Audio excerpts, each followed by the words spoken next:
ቱርካን ለሷም ለሶመርም ለካርታልም አቅዳው የነበረው ነገር በሙሉ አንድም አልሰራም። ሶመርን ገና ክስ እንዳነሳችበት ቶሎ ብላ ካርታል ልትፈታው ነበረ። ካርታል ግን ምላጭ ነው። ካርታል ሶመር ክሱ እንደተነሳለት ተደውሎ ተነገረው። ስለዚህ አልፈታሽም እያላን ነው። በዚህ ምክንያት ይጨቃጨቃሉ። ሶመር ግን ነፃ ወጣ። ቱርካን እዚህ ጋር ሌላ ኪሳራ ገጥሟታል። ይህም እነ ሩቻን ፍርድ ቤት ውስጥ ግርግር ፈጥረው ቱርካን እንድትሸነፍ አድርገው ቱርካን ችሎት እንዳላት አድርገው የእሷን ጠበቃ በማቆም በቀጥታ ዴፍኔ ለነ ሶመር ተላልፋ እንድትሰጥ አርገዋል። አሁን በግድ ታክለው ከነሳድቅ ዴፍኒን ወስደዋታል። በቀጥታ ወደ ቤት አምጥቷት እሷ ዝም ብላ ነው የምታለቅሰው። ነገር ግን ሶመር ከእስር ቤት እየወጣ ነው። ሶመር ከእስር ቤት እየወጣ ማን እንዳስፈታው ግራ እየገቦ እያሰበ፣ በሌላ በኩል ቱርካን ካርታልን እያተከተለችው ነበረ። ካርታል ቆይ አንዴ ስትለው ነበረ። እሱ ደግሞ በጣም ታሳዝኛለች ቱርካን፣ አንቺ በቃ አትታመኝም ማለት ነው። ይሄ ቅጣት ነው ለአንቺም ለሶመርም ይላታል። ምን እያረክ ነው ያለው? ቆይ አንተ እኔም ባለመፍታት የምታገኘው ነገር አለ? ስማ እንደዚሁን ልትቀጥል ትችላለህ። እኔ ግን መቼም ያንተ ሚስት መሆን አልችልም አለችው። ግን እንደዚህ እርስ በርስ ስንጎዳደን እንኖራለን ማለት ነው። በነገራችን ላይ አመኘሽ ነበረ። አንቺ ግን መተሽ በጀርቤ ነበር ቢላ ያስገባሽው፣ ከጀርቤ ነበር የወጋሽኝ አላት። ሶመር የልጅ አባት እኮ ነው አይገባም እንዴ? እንዴት ብዬ ነው እንደዚህ ነገር ላደርግበት የምችለው? ዴፍኒ ላይ ምንም ነገር እንዲፈጠርባት አልፈልግም፣ እንደዚህ እንድታሰብብኝ አልፈልግም እያለችው ነበረ። ዋናው ጉዳይ አይደለም ሶመር ላረገው ነገር መቀጣት ነበረበት። ትንሽ እንኳን አታፍሪም እንዴ? አንቺ አታፍሪም እንዴ? አቷሺ ከዚህ ሁሉ ዓመታት በኋላ ያሉ መከራ አብልቶሽ ስትጨነቂለት ምን ማለት ነው? ለዴፍኒን ብለሽ አይደለም ሶመርን ለማዳን ብለሽ ነደክሽው። አቷሺ ተጫወትሽብኝ፣ ድጋሜ ተጫወትሽብኝ ይላታል። ምንም ጨዋታ አይደለም ባክህ። ምን ካርታል ምንድነው የምትለው? ምን ሁኔታ ውስጥ እንዳለው አታውቅም እንዴ? ቆይ አንተ እኔን ባለመፍታት ምንድነው የምታተርፈው ትርፍ አለችው። ሁለታችሁም ትቀጣላችሁ፣ እኔም ዋጋ መክፈል ካለብኝ ዋጋ ከፍላለሁ እያላት መኪና ውስጥ ሊገባ ነው። ድንገት ስልክ ተደወለላት። ሄሎ አቤት፣ እየሰማኝ ነው አባዬ ትላለች። እሱ አራቀም ነበር፣ አሁንም እየሰማ ነው። ምን እያልክ ነው ያለው አባዬ? ማለት እንዴት ሊሆን ይችላል እንዴ? በመብት ነው ዴፍኒን የሚወስዷት? የምን ወረቀት የምን ዶክመንት? ምንም ህጋዊ መሰረት የላቸው አለችው። ልጄ እኔ እንጃ አላቅም፣ ነገር ግን የሆነ ዶክመንት ይዘው ነበር የመጡት እኮ ነው የምልሽ። የሆነ ወረቀት ነገር ይዟል፣ ፖሊስ አስከትለው ነው የመጡት። ችሎት ነበረ፣ ችሎቱ ላይ እንደተሸነፍሽ የሚናገር ወረቀት አለ፣ ዴፍኒን ወሰዷት እያለ ነበረ። አባዬ ምንም አይነት ችሎት የለም፣ ሶመርም አሁንም እስር ቤት እኮ ነው። ምንድነው ነገሩ? ወይዘሮ ቻል ምንድነው ያደረገችው? ይሄ ውሸት ነው መጣው ብላ ልትሄድ ነው። ወደ መኪናው ልትገባ ስትል የሆነ ሰውዬ መጣ። በመኪና ሊገጫን ነበር ሳያስበው። ከዛ ከመኪና ወጣ። ሴትዮ አታይም እንዴ እያለ እየጮህባን ነበር። እኔ መንገዴን እየሄድኩኝ ነው አላየውክም በቃ ስትለው፣ እሱ ግን ታዲያ አታይም እንዴ ብሎ ከሷ ጋር እየተጨቃጨቀ ሊጣላ ድንገት ካርታል መጣ። ሂድ በቃ መኪና ውስጥ ግባ ብሎ ሲቆጣው ነበር። ልቀቀኝ አንተ ይሏል። መኪና ውስጥ ግባ ችግር ካልፈለግ እያለ ካርታል ይቆጣል። ሰውየው መኪና ውስጥ ገባ፣ ወዲያው ይሄዳል። ከዛ እሷ እየተጨናነቀች ነበረ። ቱርካን ምንድነው ምን እየሆነ ነው ያለው ይላታል። መንገዳገር ጀመረች። የመኪናው ቁልፍ ወደቀባት። ቱርካን በሰላም ነው እያለን ነበረ። ምናልባት ከቤት የሆነ ሰው ደውላ እንድጠራ እየነገራን ነበር። ዴፍኒን ወሰዷት ዴፍኒን እያለች ስታለቅስ ነበረ። ከዛ እሱ አብሯት ለመሆን እያሰበ ነበረ። ዴፍኒን እቤት ከመጣች ጊዜ ጀምሮ እያለቀሰች ነው። አይላ አቅፋታለች። ሞግዚቷ ነበረች። እሷን በደም ስለምትቀርባት እሷ ቢያንስ አቅፋን ነበረ። ሙስጠፋ ደግሞ ከዴፍኒን ፊት ለፊት ቁጭ ብሎ እያጫወታት ነበረ። ዴፍኒን ማልቀሷ እንደቀጠለች ነው። እኔ የምፈልገው ካርታል አባቴንና አማዬን ብቻ ነው ብላ እየጠየቀች ነው ከቅድም ጀምሮ። ነገር ግን ቤት ውስጥ የሚረዳ ሰው ጠፋ። እቤት መሄድ እፈልጋለሁ እያለች ነው። ሩቻል ግን ይሄ እንደማይታሰብ ታውቃለች። ድንገት መጣች። እያየቻት ነበረ። ዴፍኒ ተረጋጊ እንጂ ትላታለች። በዚህ አጋጣሚ ቱርካን ወደ ሩቻል በተደጋጋሚ ትደውላለች። ነገር ግን ሩቻል ስልኩን በንቀት እየዘጋችሁ ነበረ። ስልኩን አጠፋችሁ። ሩቻል ስልኳን ስታጠፋው አይ ጭራሽ ከአገልግሎት መስጫ ክልል ውጭ ሆነ። ወይዘሮ ሩቻል ምን እያረገች ነው በማለት እየጠየቀች ነው ቱርካን። ከዛ በኋላ አሁን እሱ መኪናውን የሚነዳው ካርታል ወደ ቤት ነበረ፣ ወደ ሳድቅ ቤት። የት ነው የምትወስደኝ እያለችው፣ መጀመሪያ አባትሽ ጋር ሂጂና የተፈጠረውን ነገር ስሚ ይላታል። እንዴ እኔና ሩቻል ጋር መሄድ አለብኝ፣ መጀመሪያ ሁኔታውን እዛ ማጣራት አለብኝ አለችው። አይደለም እዛ ግርግር ነው የምትፈጥሩት፣ ይሄ ደግሞ ትርጉም የለውም። መጀመሪያ ወደ አባትሽ ቤት ሂጂ፣ የተፈጠረውን ነገር ተረጂ መጀመሪያ ብሎ አሳመናት። አስመሳዮች ትላለች። ዴፍኒ እያለቀሰች ነው። በተለይ እነ ሩቻል በጣም ብዙ አሻንጉሊት ነበር የገዙላት። ምንም አይነት አሻንጉሊት አልፈልግም እያለች ኦዛርም አጠገቧ ነበረ። አሁን ማልቀስ ከቆምሽ አዲስ የልጆች መጫወቻ ፓርክ ተከፍቷል፣ እዛ እንወስድሻለን ብለው ቃል እየገቡላት እሷ ምንም ነገር ከእናንተ አልፈልግም ብላ ፊት ለፊት ያለውን በሙሉ አሻንጉሊት እየዘበራረቀችው ነበረ። ድንገት ሶመር ሻንጣውን ይዞ ወደ ቤት እየመጣ ነው። ገና ከበር ሲገባ ሩቻል ልጇ እንደተለቀቀ አልገባትም ነበረ። ስታየው በደስታ ዘለለች፣ አቀፈችው። ዴፍኒንም እያለቀሰች ነበር፣ ደንግጣ ነበረ ሁኔታውን የምትመለከተው። ኦዛርም ወደሱ እየቀረበ ሶመርን እያቀፈው ነበረ። እንዴ ተለቀቀ አልገባኝም ይሄ ነገር እንዴ ሊሆን ይችላል ስትለው ነበረ። ጠበቄ ያው አልነገረሽም መሰለኝ፣ ግን በእርግጥ እኔ እንዳትነግራት ብዬ ነው ሰርፕራይዝ ስለሆነ፣ ነገር ግን እንደመለቀቅ አውቀው ነበረ ይላል። ከዛም በኋላ ወደ ዴፍኒን ጠጋ ብሎ ሰላም ሊላን ነው። ዴፍኒን ፈራቸው። እየሮጠች አይላን እያቀፈቻት ነበረ። ይህ የዴፍኒን ፍርሃት ሶመር ልቡን እየሰበረው ነበረ። በቃ እኔ እንቀመጥ ብላት አይላ ዴፍኒን ይዛት ከነሱ ፊት ለፊት ተቀመጠች። የሚገርም ነው እኔ እንዴት እንደተለቀቅ እንዴ ወይ ጉድ! ማን ነው ቆይ ክሱን አንስታለ ነው ወይስ ምንድነው ነገሩ እያለ ኦዛር ይጠይቃል። በተለይ ደግሞ ይሄማ የጠበቆቹ ስራ ነው እያለች ሩቻል ስትናገር ነበረ። ሶመርን ጊዜ ቱርካን ናት ክሱ ያነሳችልኝ ብሎ ተናገረ። እንዴ ሊሆን ይችላል ፈርታናለች ማለት ነው። እኛ ኮርማኖች እኮ እናስፈራለን እያለች ትናገራች። እማዬ እንደዛ አይደለም፣ ሌላም ነገር አለ፣ ብዙ ነገር አለ በማለት እየተናገረ ነበር። ሶመር አስታወሰ። እሱ ወደ ችሎት ሊገባ ነበረ። ከአንድ ቀን በፊት እሷ መታ እኔ ከካርተር ጋር ከመፋታቴ በፊት ለአንተ ክሱን አነሳለና ወዲያው እፋታለሁ ብለው ነበረ። ይሄ ለሁለቱም ጥሩ አጋጣሚ እንደሆነ ነግራው ነበረ። ከዛውን እሱ እንደምትፋታ ነግራኝ ነበር ሲል ታዲያን ተፋታች እያለች ሩቻል እየጠየቀች ነበረ። ዴፍኒን ፍርሃቷ እንደቀጠለ ድንገት ሶመር ከተቀመጠበት ተነሳ። ወደ አጠገቧ እየቀረበ ዴፍኒ የኔ ልጄ እኔ አሁንም ወድሻለሁ እሺ እያለ እጁን ወደ እሷ ሲያስጠጋ አልፈልግም አትውደደኝ እያለች አይላን እያቀፈቻት ስትሸሻው በጣም ነበር የደነገጠው፣ ፈራ። ከዛ ከተቀመጠበት ተነሳ። እንዴ ዴፍኒ እንዴ እንደዚህ ነው እንዴ አባትሽን እንደዚህ ነው እንዴ የምታረጊው? አባትሽን ለምን የምትጎጂው? ከመጣሽ ጀምሮ ስታለቅሽ ነበረ፣ የእውነት በጣም እያስከፋሽን ነው ትላታለች። ሩቻንም ኦዛርም ተመሳይ ነገር ይናገራል። ከዛ ሙስጠፋ መጣ። ሙስጠፋ ሲመጣ በቃ እነ ኪራዝን ላምጣቸው ብሎ እየተናገረ ነበር። ወዲያው ይሄዳል። ሙስጠፋ ይህን ነገር አልተመቸውም። ኧረ ይቅርብን እንመለሳት እያለ ሩቻል ደግሞ በማያገባት ትግባ እያለችው ነበረ። ቱርካን እያለቀሰች ቤት መጣች። አባትሽ እየጠበቀች ነው ትላታለች። ኔዜት ውስጥ እየገባች ነው። ካርታል በርጋ እየጠበቃ ነው። ኔዜት ናገባ ችግር የለም እያለች አስገባቸው። ቱርካን ከአባቷ ጋር ስትገናኝ ቱርካን ምንድነው እጃቸው ላይ እኮ ዶክመንት እኮ አለ፣ ችሎት እንደነበረ ነበር የነገሩኝ፣ ምንድነው ነገሩ ይላታል። ኧረ ምንም ችሎት አልነበረም፣ እኔ ምንም የወከልኩት ጠበቃ የለም፣ ይሄ ነገር ስህተት ነው፣ አጭበረበሩኝ ትላለች። ካርታል እስኪ ወረቀቱን አሳዩኝ ብሎ ዶክመንቱን ተቀብሎ እያየ ነበረ። ፖሊስ ጋር እየደዋወሉ ናቸው። በተለይ ካርታል ደግሞ የራሱን ጠበቃ ሊያናገር ነው። ይሄ ነገር እንደተጭበረበሩ ግልጽ ነው።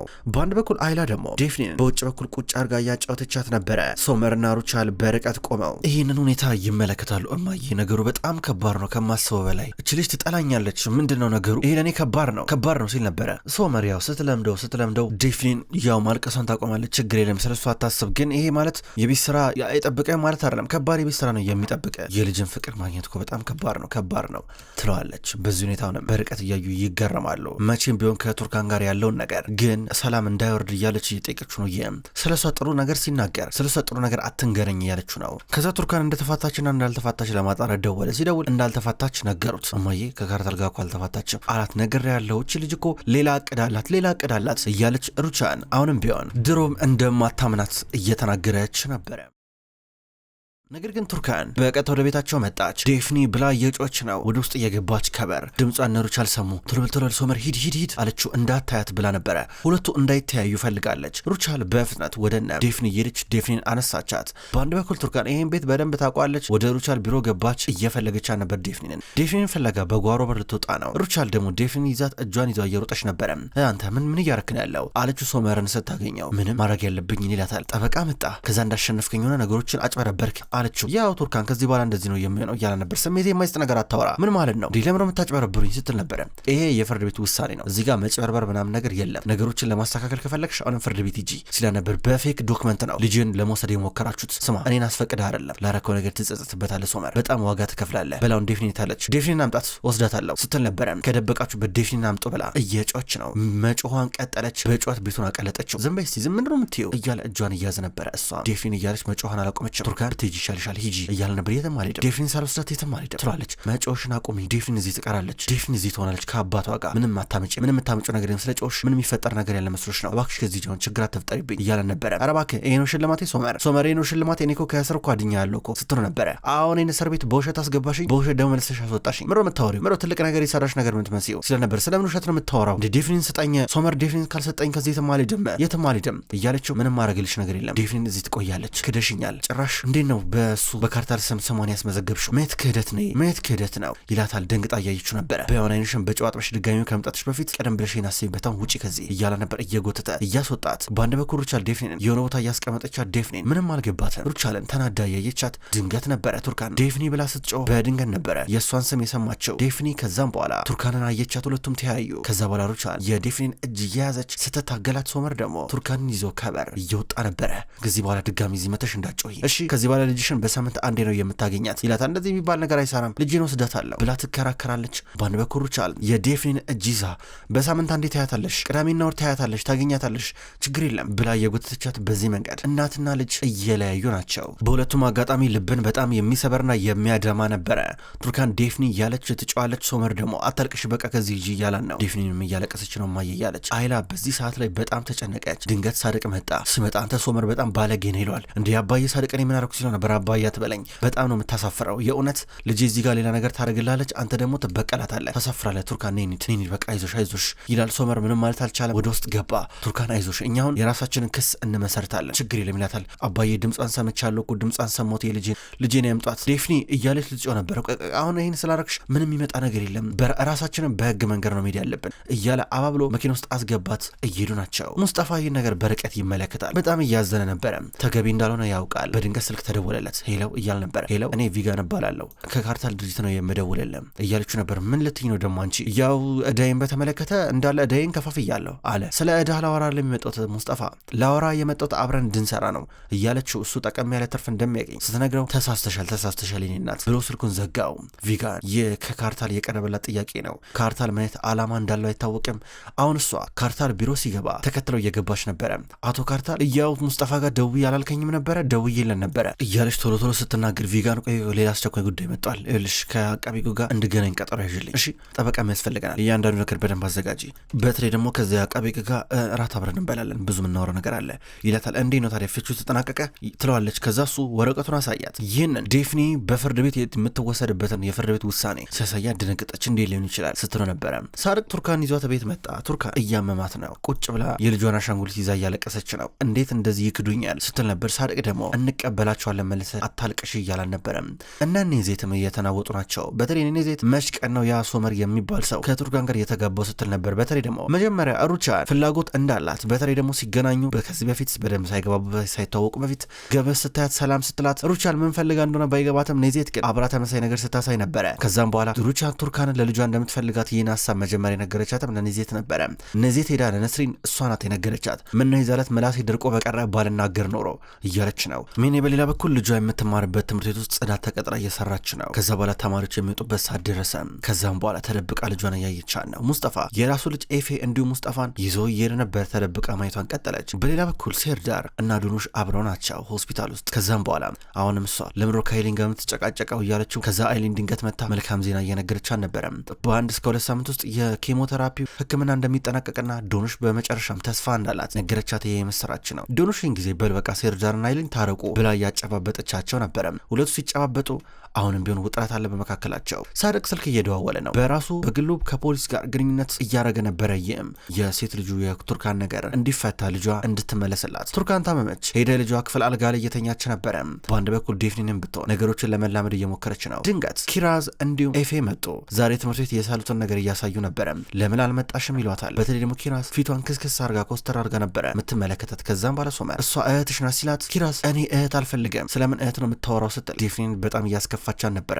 የሁለት ሴቶች ፉክክር ልክ እንደ ሚኔ እንዲሁም እንደ ቱርካን ነው። ሳይታሰብ ቤቱን የጦርነት ማዕከል ሊያደርጉ ናቸው። ድንገት ዳሪያ መጣች። ከዛም በኋላ ሙስጠፋ ኤፌን እንዳቀፈ ዴፍኒን ይዞ ከዳሪያ ጋር ያገናኘ። ዳሪያ ከዚህ ቀደም ዴፍኒን ተዋውቃን ነበረ። አሁን ዴፍኒ እባክሽ ወደ እናቴ ጋር ውሰጂኝ ብላ እየለመነቻን ነበረ። ክብሯን ተመልካቾች እንኳን ወደ ቅመም ስቶሪ የዩቲዩብ ቻናል በሰላም መጣችሁ። ክብሯን ተመልካቾች የወፍ ጎጆ ድራማ ከተጀመረ ብዙ ክፍሎች ተቆጠሩ። ውድ ተመልካቾች ወፍ ጎጆ ድራማ አሁንም ቢሆን ይቀጥላል። ሁልጊዜም ቢሆን ዘውትር እየመጣችሁ የምትከታተሉ በላይካችሁ በኮሜንታችሁ የምታግዙኝ የዘውትር ተመልካቾች በጣም አድርጌ ለማመስገን እወዳለሁ። ውድ ተመልካቾች በቀጣይ በአዳዲስ ክፍሎች ድጋሚ የምንገናኝ ይሆናል። እስከዛው ድረስ ግን በያላችሁበት መልካም ቆይታ ይሁን።